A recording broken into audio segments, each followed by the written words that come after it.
সারা সপ্তাহ আমি আর কৌশিক এতটাই ব্যস্ত থাকি যে প্রতিদিন বাজারে গিয়ে মাছ আনবো সেই সুযোগটা হয় না।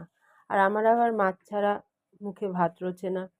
তাই জন্য একেবারে 2-3 দিনের মাছ বাজারটা করেই নিয়ে এসেছি। প্রথমেই যেটা নিয়েছি সেটা হচ্ছে এরম সাইজের চিংড়িগুলো।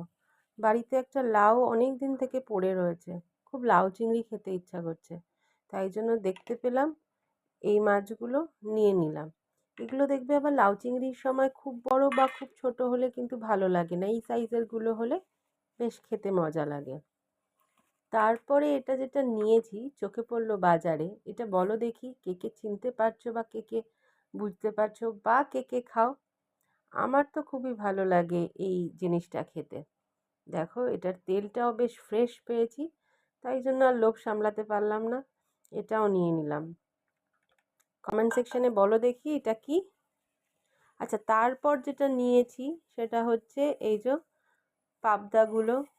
এগুলো পেয়েছি ঠিকই কথা, কিন্তু নিতে গেছিলাম ট্যাংরা মাছ। আমি যার কাছ থেকে মাছ নিই তার কাছে ছিল না ট্যাংরা মাছটা, তাই জন্য এই সাইজের পাবদাগুলো আমাকে নিতে হয়েছে।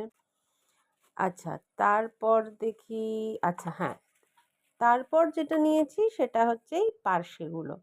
যদিও জানি অনেকে বলবে ছোট ছোট পার্শে, কিন্তু আমার না এই সাইজের পার্শেগুলোর টেস্ট বেশি ভালো লাগে। আর দেখো, আহ, ওর কাছে ট্যাংরা মাছ শেষ হয়ে গেছিলো, কিন্তু এই একটাই ছিল, এই জন্য এটাও সঙ্গে করে দিয়ে দিয়েছে।